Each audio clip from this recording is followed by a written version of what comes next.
This Torah class is brought to you by TorahAnytime.com. Okay, good morning, Rabbi. So we continue in the Navi Yoel. We're up to Parak Beis, Pasuk Yotes. Parak Beis, Pasuk Yotes.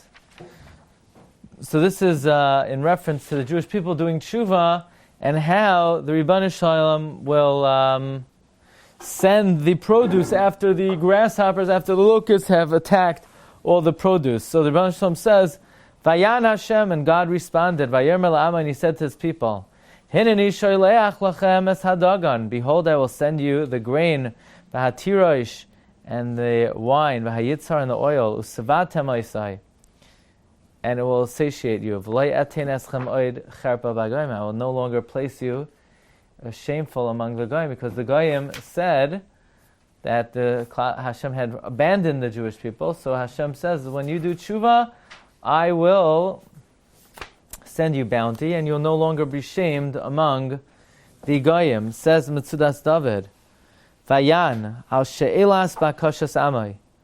In response to the request of Klal Yisrael, Hineni sholeach lachem. Ratzolem me'ata tia bracha b'tuas hasada. From now on, the blessing will be in the produce. U'sevatem oisai. You will be satiated from it. Ratzolem tizba'u mimenu.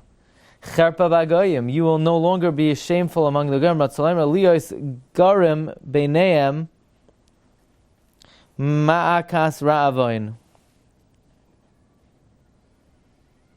You will no longer have to live among them, v'lizbal charpasam, because the Jewish people had to leave Eretz Yisrael because there was no produce, so they were shamed among the goyim. You will no longer have to live there.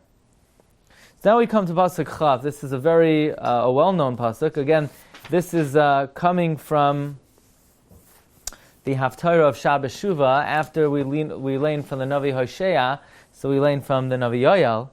V'es Tzefoni. V'es Tzefoni, and literally, and the northern one, Archik me'alechem, I will distance from you. What does that mean? What is the northern one? V'hidachtiv el eretz shmama, and I will cast you away to a dry, arid, and desolate land. Espanav, it will face, its face, El Hayam HaKadmoni, to the eastern sea. V'soifai, and its end side, El Hayam HaAchron, to the western sea.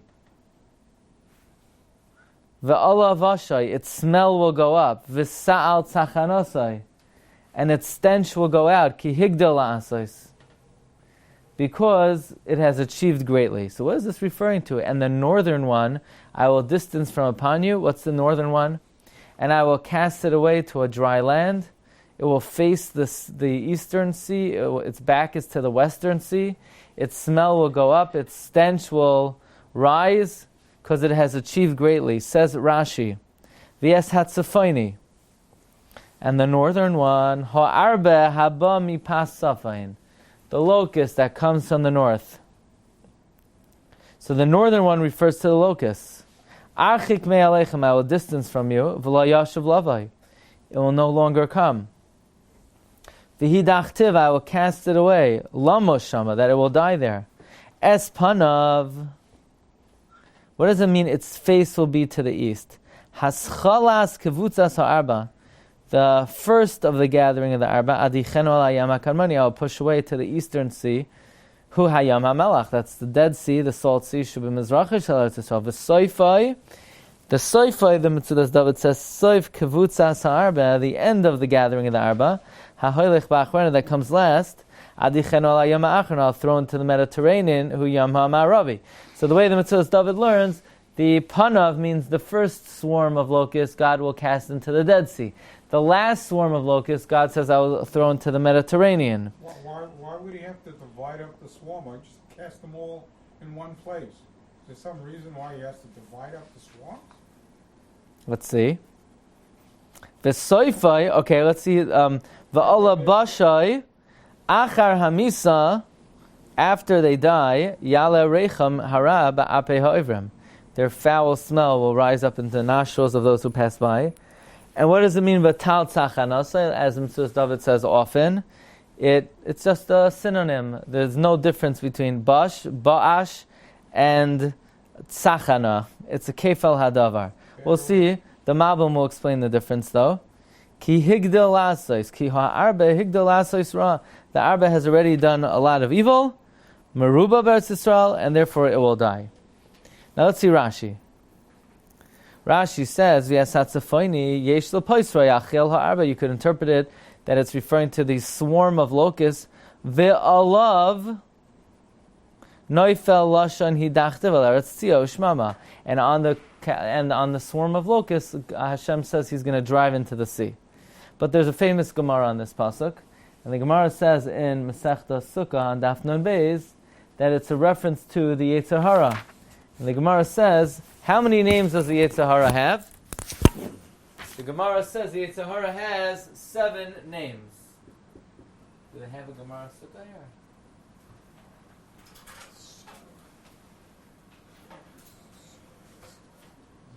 here? Yeah.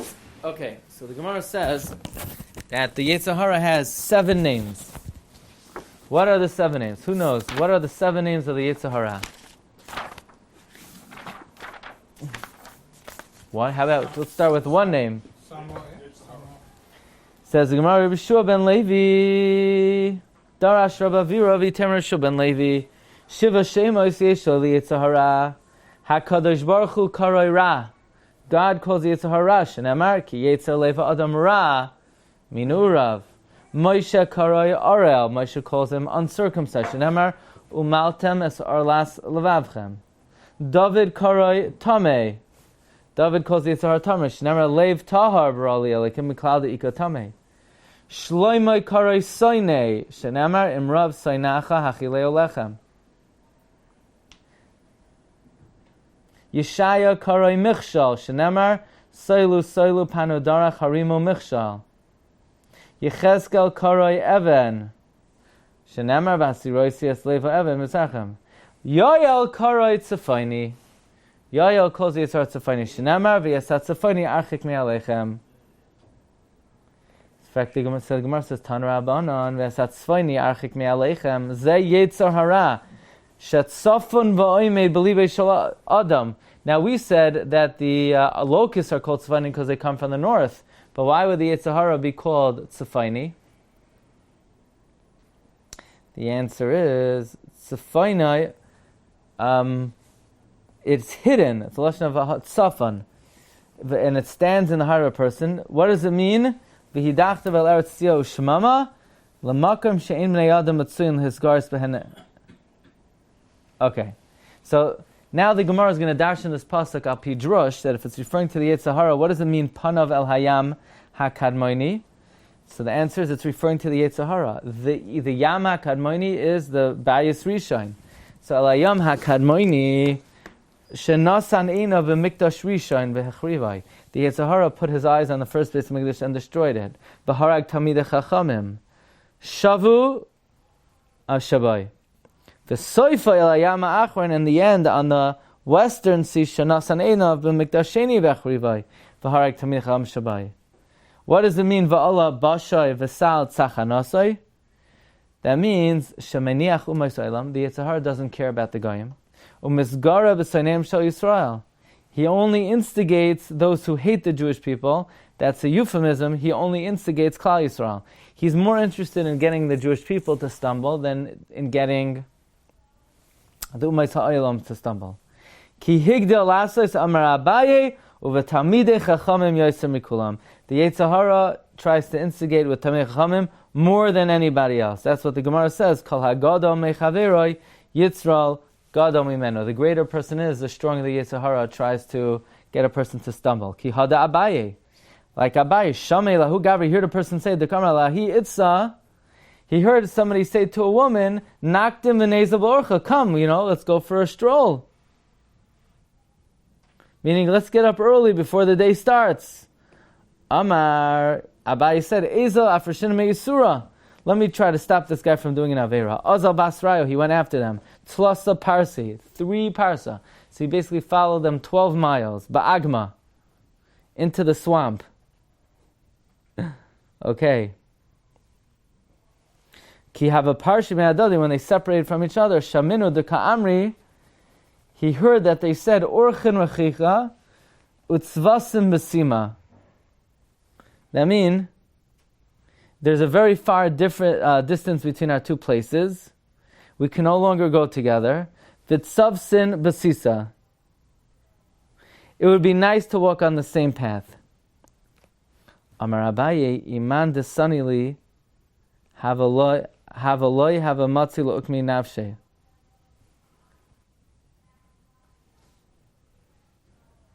He said, Im haya soinai misyached isha, if my enemies would go into seclusion with a woman, la hava matzi ukmi anavshe milchatai val atzei hayamer. Meaning to say, Abai says, this man was miyached with a woman just to enjoy her company. But Abai said, if I would have been with that woman, I wouldn't have just been enjoying her company. Meaning I couldn't have overcome what this guy was able to. Azol talanavshi bur dedasha. He hung himself. Abai said that. Meaning, this guy who's a simpleton, he could just hang out with her. But if I was there, we wouldn't just be hanging. Why? Because his Yetzer Hara is much stronger. Yes. Goes after him. Yes. But on the other hand, his kayach should be much stronger than some person. You would think, right? But he's saying Talmidei Chachamim have a much more difficult challenge.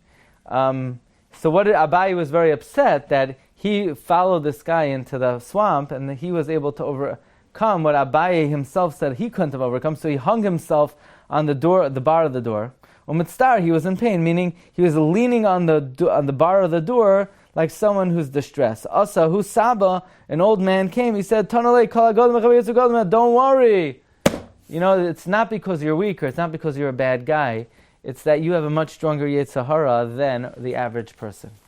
Okay, so if somebody hears a story that a Talmid Chacham did Avera, you have to realize, he shouldn't have done it, and maybe he needs to be suspended, but realize that it's a bigger challenge for a great person than it is for a regular person. Okay, but this is what it means, the Tzefoni, the Yetzer Hara. God is saying that in the end of days, I will remove the Yetzer Hara from you. In fact, the Gemara says that it says in Koheles, you should get your act together and do whatever mitzvahs you could do now in this world before the days that are coming, she'ein loy bahem chefetz, that you don't desire. So Gemara says, what days are coming that we don't desire? So Gemara says, the days of Mashiach. The days that we don't want now are the days of Mashiach. So some people say, we want Mashiach now. But that's not what the Torah says. The Torah says, we don't want Mashiach now. Why? Because when Mashiach comes, you don't get schar anymore. Because all of a sudden, it's like, the team wins the Super Bowl, and all of a sudden, everyone's a fan of this team. It's amazing. All of a sudden, a team wins the Super Bowl, and they sell 1 million jerseys, 1 million cats. Everyone roots for this team. Everyone jumps on the bandwagon. So Mashiach comes, everyone's going to jump on the bandwagon. Everyone's going to be... Well, that's a logical conclusion. Mashiach will never come because we're never going to want him. We're never going to do what we have to do to bring him. Yeah, we don't want him. We don't want him. We don't want Mashiach to come. Sorry, I'm not in that class. Okay, so I'm telling you what Shlomo Melech says, that Mashiach are what's called Yamim She'ein Li Bahem Chefetz. So why do we daven for Mashiach? Because Mashiach is not good for us, it's good for Hashem. And we're willing to forego what's good for us personally for Hashem's benefit. So in other words, it's a bigger, when Mashiach comes, Hashem's name will be Niskadesh Ba'olam, Hashem's name will be sanctified, Hashem will be recognized. So for our personal reward, we're much better off living in Galus, in Kayach HaTumah, in the United States of America, in Chamishim Shari Tumah, and overcoming it so we could get a lot of schar. But it ain't good for Hashem for us to get schar, it's good for us to get schar. For Hashem it's good that He's recognized in the world. So we daven for Mashiach. So Foolish flame is not good for us? Not really. Okay, well... Not personally. You and I have different opinions about what's No, good for us. it's not me, it's Shlomo HaMelech. Shlomo says that for a Jew, it's Ein Li Bahem Chefetz. The answer is, but we're willing to forego what's good for us for Hashem's sake. So Hashem says, you know what? You're willing to forego what's good for you, for my sake, I'll make it up to you. But conceptually, that's what Shlomo says. Do mitzvahs before the days that are coming, she'ein loy bahem chefetz. that you don't really want. You don't do mitzvahs for schar anyway. You're not supposed to. You don't, but I do. I do mitzvahs for schar. The Gemara says that, Lo'ilam yasig adam v'Torah shaloi l'shma. Yeah, halavai we should do mitzvahs for schar. Halavai we should be on the madrega that we do mitzvahs for schar. Most people, they don't think about the schar. There are not too many people alive today that you know that they're doing mitzvahs for schar. Halavai we should be on that madrega of yiras ha'onesh. Okay, so that's the Gemara on this pasuk. Tzefoni. Now, what is the difference between bashai and sachanasai? So the Malbim says,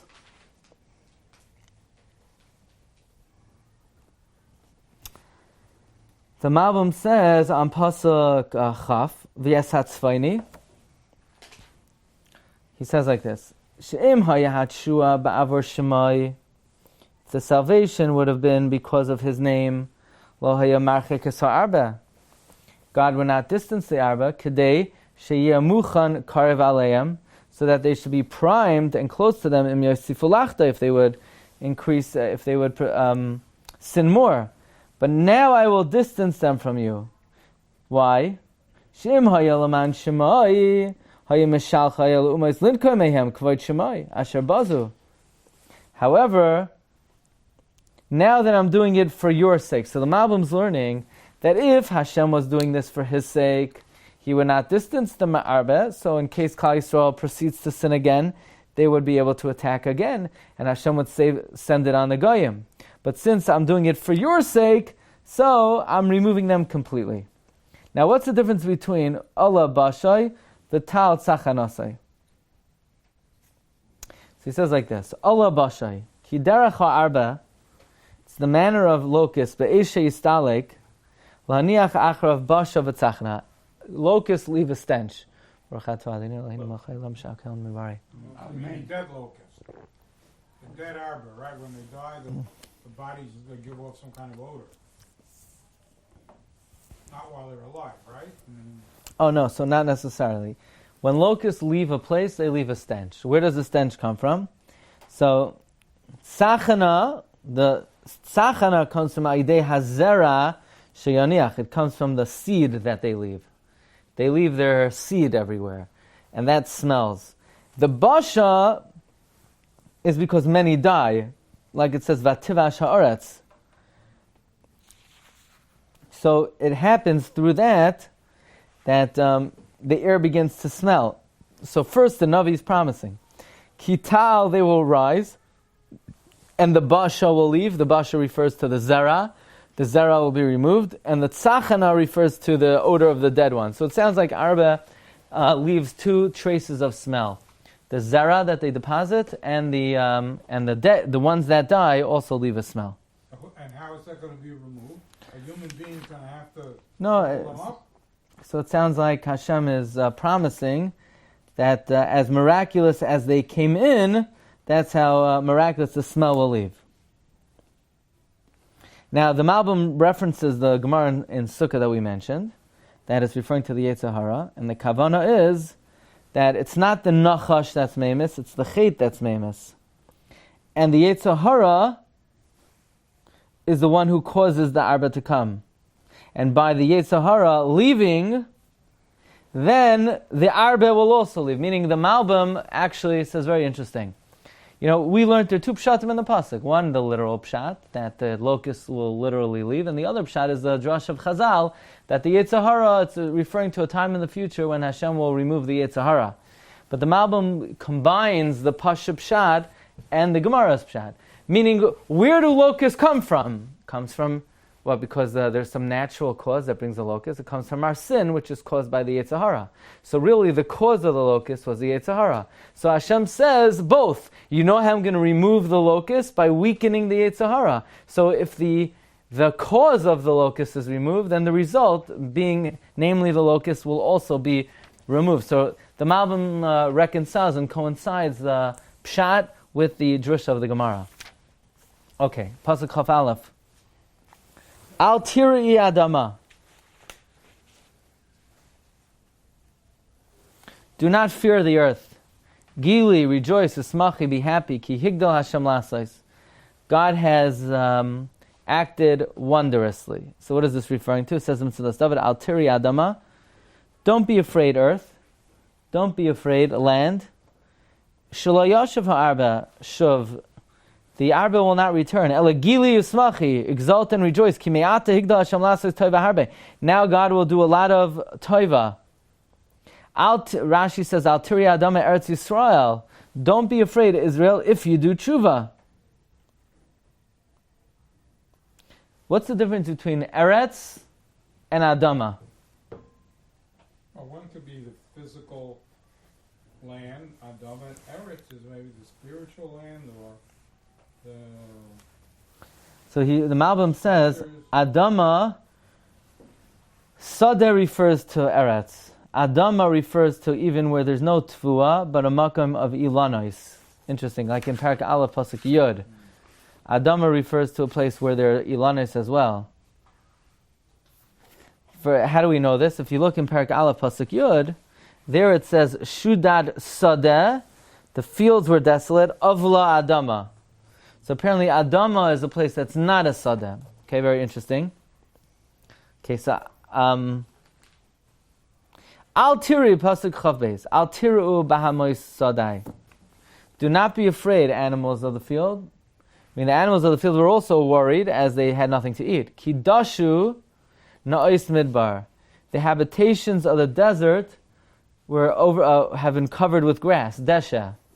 Ki eitz nasa perioi. Trees have borne fruit. Te'ena, the fig, vagefen, and the vine. Nasnu chelam, have given their strength. Says even the Os Midbar, grass doesn't grow in the desert. Kidoshin Os Midbar? Even the dwelling places of the desert have become grown with grass. What does this refer to?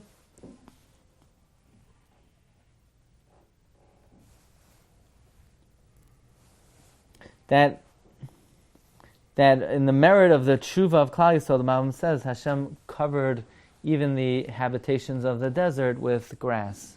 So that was like a special bracha. By the way, the Malbim learns that this is a contrast that Hashem is saying, that if he were to have brought the salvation because of his name, L'man Shemai, then he would only put Tfuah where it was before. But now that he's doing it not for his name, but for the Jewish people, he's covering even the habitations of the Midbar. Let's see, Metzudas David, Al tiru b'hamay sadai. Do not be afraid, animals of the field, lidoig, to worry, al chisarain hamireh, over the lack of pasture. Kimeyata tigdal desha b'makom ohalei hamidbar.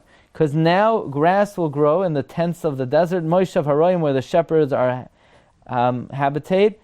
Ki eitz nasa peryai. Ratzleimer ki afilu ha'eitz yigdal peri. Even the trees will produce fruit. V'kol shekein shetatzmiach desha. Certainly they will flourish with grass. What does that mean? Because what's harder to produce, a fruit or grass? What needs more water? Fruit. So it's like this. If the trees are going to produce fruit, certainly the grass will grow. Right. Uvnei Tzion. And those children of Zion, Gilu, exalt, v'simchu b'Hashem Elokeichem, and rejoice in Hashem your God. What's the gematria of Tzion? 146. 136. Oh, 156. 156. What else is 156 besides Tzion? Yosef. Yosef is 150. Yosef and Tzion have the same gematria, right? Now, okay, bear that in mind. What else is gematria 156? Antiochus. Well, 6 times Yud Antiochus. Well, 6 times Yud Kei Vav Kei is also 156. Right. Antiochus 156. Because the Yevanim were keneged, and the Yevanim were keneged the kayach of Yosef HaTzadik. May I borrow this? Right, so you take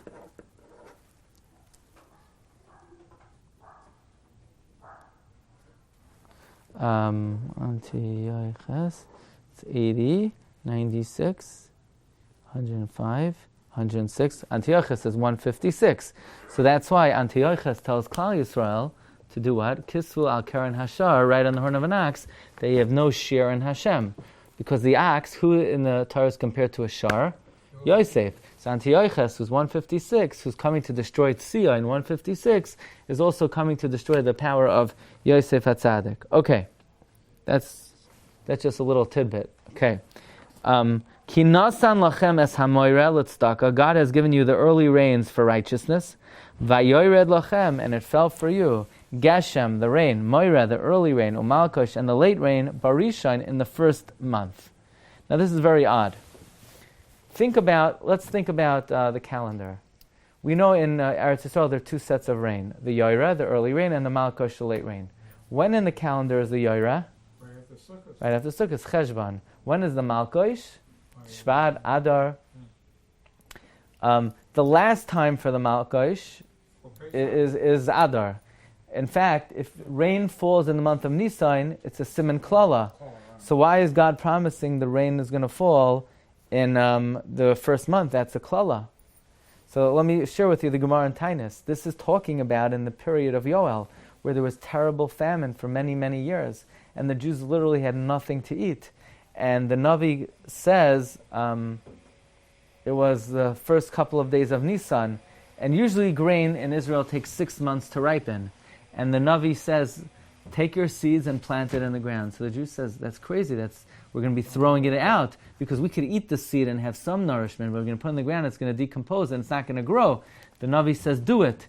And the rain fell, both rains fell in the month of Nisan. And in 11 days, it grew, what usually took 6 months, and they were able to bring the omer from that grain. So this bracha of Vayar Lachem Geshem Moira Malkosh Barishan is referring to that period in history.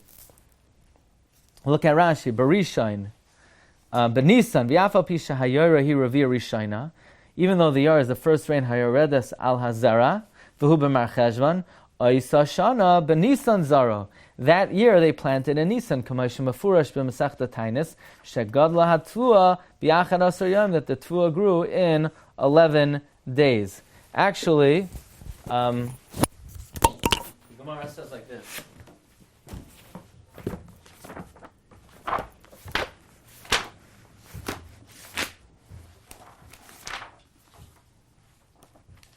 The Gemara in Tainus says on that Vav,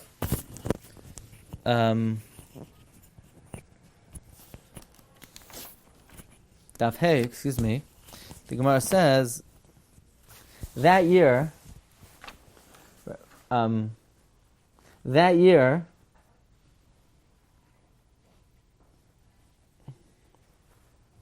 Adar passed and the rain did not fall. So the Revir Rishayna fell on the first day of Nisan. So the Navi said, it's raining! Go plant! So they said, if we plant, we're going to die. He said, do it anyway. A miracle happened. What did they eat? They were able to find the food in the ant holes and in the rodent holes that the rodents had stocked away. They ate that. They planted on the 2nd, 3rd, and 4th of Nisan. The Revia Shnia fell on the 5th of Nisan. They were able to be makriv the Omer on the 16th day of Nisan. I'm surprised they actually listened to the Navi in this case. Such a record. The history was they weren't interested in believing what the Navi says. Apparently, after the Navi gave them the consolation that things will turn around. But this is the meaning of the pasuk that we say in Shar Malais. Hazoirim Bedima, those who plant in tears, because the Jews were literally crying when they were planting, Berino Yiksairo. And not only that, it says on the next words, they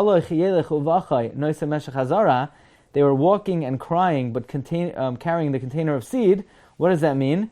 That the ox, when it was plowing, was crying that here we're putting the seed into the ground and we're losing our food. But when the ox came around to the next, how they plow, they furrow, up and down. By the time they got to the corresponding place on the next row, it already started growing. That's how fast it was growing. And the Gemara says that the kernels of grain was 1 measure, and the stalk was 2 measures. That means like this. So abundant.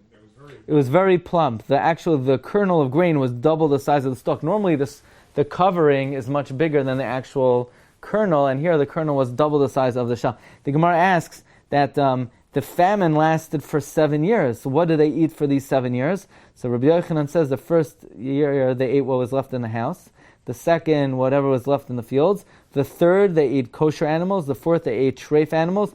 The fifth, they ate shkatzim or ramasim. The sixth, they ate the meat, the flesh of their children. And on the seventh year already, they were already consuming their own arms. The Gemara says that they had nothing to eat during that period of time. But this now the Navi is saying that they're going to be able to pull out of the famine. Okay, Rabbi say we'll hold it over here. Shkayach. You've just experienced another Torah class brought to you by TorahAnytime.com.